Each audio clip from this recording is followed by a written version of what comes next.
One of the greatest mysteries of classical literature, the location of Ithaca, the homeland of Odysseus, the hero of Homer's Odyssey, may be a step closer to being solved. A controversial theory supported by a British businessman that it was part of the Greek island of Kefallonia has now been given a major boost. Odysseus was the legendary king of Ithaca in the Greek Ionian islands, whose 10-year return home from the Trojan Wars 800 years before Christ was described in Homer's epic poem, the Odyssey. And many think the most likely location of Odysseus's island is its modern-day namesake, Ithaki.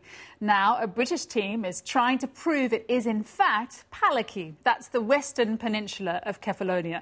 But to prove it, they need to establish that Paliki was once an island separated from the rest of Kefallonia by a channel that's since been filled in by rockfalls from earthquakes.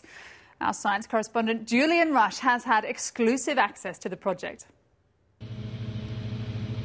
From the air, it hardly seems possible that where now there are roads and houses in the valley below, there was once the sea. Yet this narrow isthmus was described by the Greek geographer Strabo in the 1st century AD as a place so low-lying it is often submerged from sea to sea.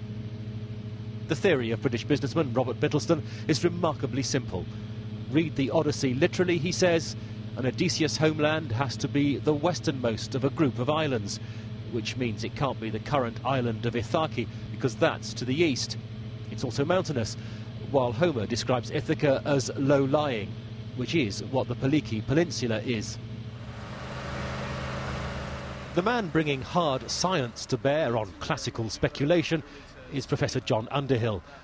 Last summer, he led teams from the geo-exploration company Fugro as they surveyed both the valley and the seabed at either end.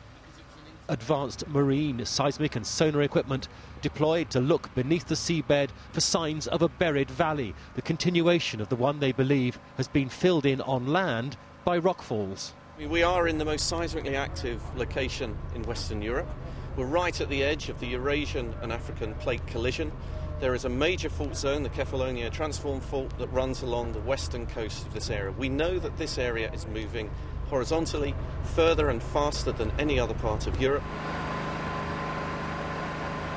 We have a 100-metre streamer with an air gun at the end, and we're shooting sound waves beneath the seabed into the rocks below, into the sediments below and the rocks below that, getting records of the recordings of the sound waves bouncing back, and thereby getting an X-ray image, effectively, a 3D body scan of what's happening beneath the seabed and even beneath the soft sediment in the rocks beneath that.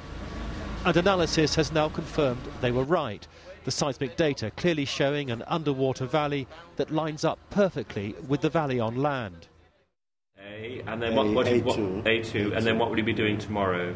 And tomorrow we start with the...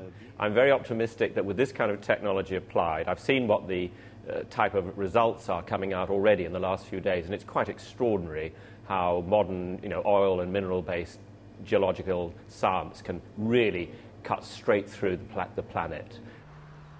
Okay, pass! On land, what would stop the theory dead in its tracks would be if they found bedrock close to the surface. It means there could never have been a channel there. Encouragingly, where they did seismic surveys, they failed to find it. In parts of the valley too, they accurately measured the tiny variations in the pull of gravity. If there are loose, fallen rocks beneath them, rather than bedrock, gravity is ever so slightly less. And again, all they found was signs of fallen rocks. But those techniques are slow, and they can't look deep beneath the ground. Slung beneath the helicopter, instruments that can penetrate 90 metres deep into the land below. They measure the electrical conductivity of the rocks. Hard rocks, bedrock, has high resistance. Loose material, like the rockfalls they're looking for, measures low. It took months of number crunching to get the results, but when they came, they were just what the team had hoped for. The helicopter data: blue where there's high-resistance bedrock, yellow where the ground beneath is looser material. And, down to 90 metres at least, along the line they think was the channel, it's all loose rockfall.